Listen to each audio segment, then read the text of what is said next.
Koros.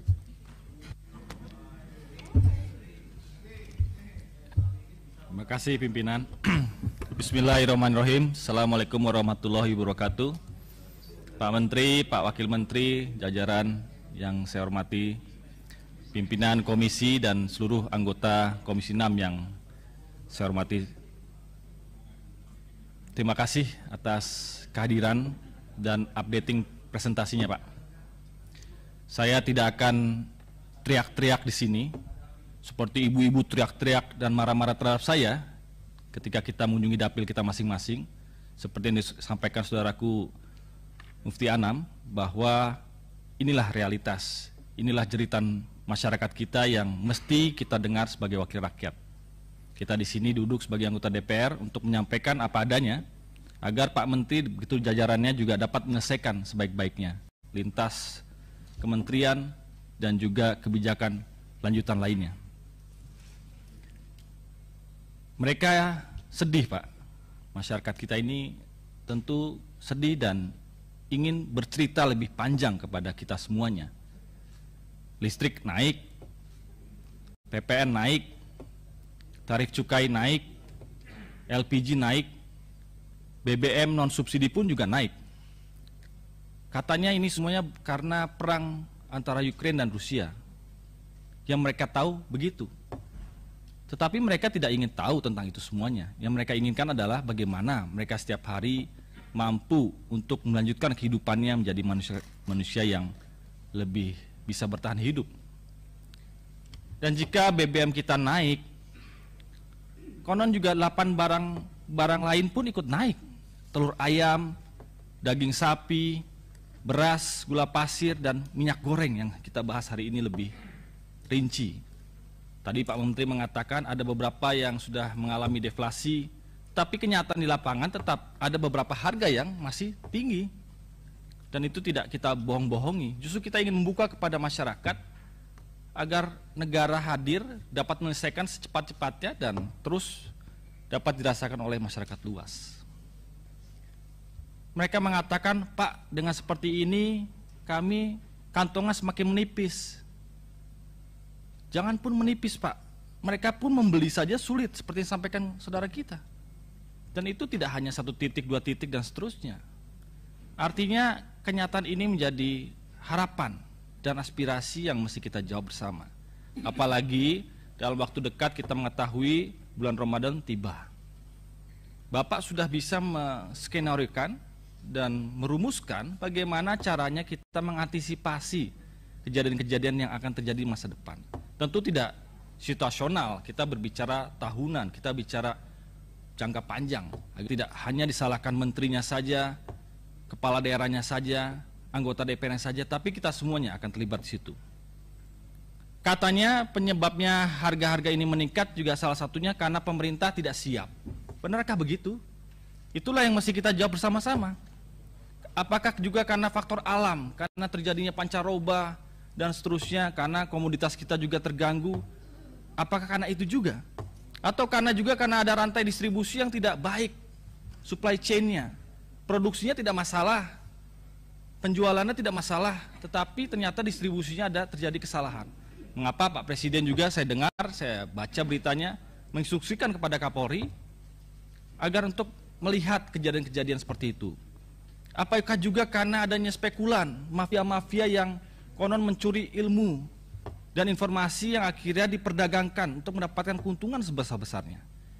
Itulah semuanya yang mesti kita jawab dari waktu ke waktu.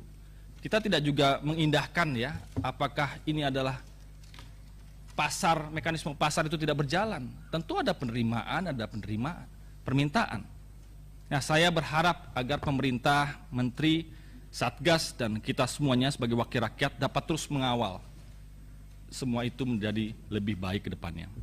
Ada 3 hal yang ingin saya sampaikan, Pak Menteri. Yang pertama, sebagai disclaimer, saya ini bukan seorang sosialis sejati, tetapi juga bukan seorang kapitalis. Kita ingin terjadi keseimbangan antara para penjual dan juga para pembeli. Para penjual juga tidak boleh tidak untung, tetapi juga para pembeli juga jangan sampai mereka tidak mampu membelinya dengan harga yang terjangkau. Sehingga saya mengapresiasi ya pemerintah untuk melepaskan harga minyak kemasan sesuai dengan mekanisme pasar. Sembari kita juga tetap mempertahankan harga eceran tertinggi untuk minyak curah pada titik 14.000. Kebijakan ini tentunya memberikan beberapa manfaat Pak Menteri kepada masyarakat, dianggap sebagai kebijakan yang pro. Pelepasan HET minyak kemasan juga mendorong penjualan untuk meningkatkan produksinya, sehingga akan mengurangi kelangkaan minyak di masyarakat kalau itu dianggap sebagai kelangkaan, terutama di pasar tradisional yang memang dan tidak belum terjangkau kebijakan HET minyak goreng ini. Di dapil kami rata-rata mereka membeli di pasar tradisional Pak, tidak banyak minimarket, Alfamart. Kalau di Jabodetabek, di kota-kota besar mungkin lah banyak seperti itu, tapi kalau di pasar atau di daerah-daerah pegunungan, pesisir, mereka datangnya kepada pasar tradisional. Sehingga HET untuk minyak curah juga akan membantu masyarakat yang golongan bawah saat ini terbebani oleh kelangkaan dan mahalnya minyak goreng. Sehingga proses di pasar itu jangan juga mengorbankan mereka semuanya. Meskipun demikian Bapak, kebijakan ini tentunya juga memiliki permasalahan, atau ini adalah kontranya dari apa yang sudah dilakukan oleh pemerintah dalam waktu dekat kemarin. Pelepasan HET minyak kemasan berisiko itu juga memberikan kesempatan bagi spekulan untuk makin menimbun minyaknya. Ya, karena kita lepas harganya, justru itulah di saat ada celah bagi mereka untuk malah menimbun. Dengan harapan harga akan terus melambung tinggi, sehingga dapat juga mendapatkan keuntungan sebesar-besarnya. Nah, inilah bagaimana aparat hukum kita harus bekerja. Jangan sampai ada celah dari sebuah kebijakan yang baru dikeluarkan oleh pemerintah hari ini, kemudian dimanfaatkan oleh orang-orang tertentu. Selanjutnya, untuk mengingat Ramadan segera tiba, harga minyak sesuai mekanisme pasar juga beresiko untuk semakin meningkatkan harga akibat peningkatan kecenderungan konsumsi masyarakat. Bisa saja ya, setelah kita mengatur policy yang begitu baik, kemudian masyarakat justru akan menjadi lebih semangat untuk membeli, apalagi menjelang Ramadan. Nah, itu juga harus kita antisipasi agar tidak terjadi di kemudian harinya. Hal yang kedua Bapak, pemerintah terutama Kemendak harus juga mempersiapkan kebijakan dalam memitigasi dampak negatif perang Rusia dan Ukraina. Tadi sudah sempat dibahas sedikit terkait dengan sunflower, rapeseed yang kira-kira juga kita import dan datangkan dari luar negeri. Beberapa dampak negatif tersebut diantaranya mencangkup kenaikan harga komoditas BBM migas sebagai akibat dari penghentian ekspor migas Rusia ke Uni Eropa. Sehingga bisa jadi kemudian meningkatnya harga komoditas BBM dunia ini masuk ke Indonesia. Kita menjadi terdampak lagi, jadi beban fiskal kita. Sementara kita juga sedang berupaya untuk memastikan anggaran negara kita tersebar kepada kegiatan-kegiatan yang lainnya. Kemudian dari itu kita ketahui Ukraina juga dikenal sebagai negara penghasil keranjang roti Eropa atau bread basket ya di Eropa. Saya baca bahwa Kementerian Perdagangan juga melakukan import gandum. Kalau Ukraina saja menghasilkan 10% gandum, Rusia 20% gandum, berarti total 30% gandum itu terkendala di tingkat dunia. Sementara kita adalah pengimpor gandum. Nah, atas dasar ketahanan pangan kita menjelang bulan Ramadan dan seterusnya, kita ingin pastikan Kementerian Perdagangan juga mempersiapkan hal tersebut. Jangan sampai terjadi kelangkaan roti, kelangkaan mie, dan sereal di pasaran. Ini adalah hajat hidup UMKM juga salah satunya, yang juga kita konsumsi di kota-kota dan di desa-desa. Yang ketiga Bapak, dan yang terakhir, saya mewakili masyarakat di Dapil 7 Jawa Timur sama seperti Pak Andre ini.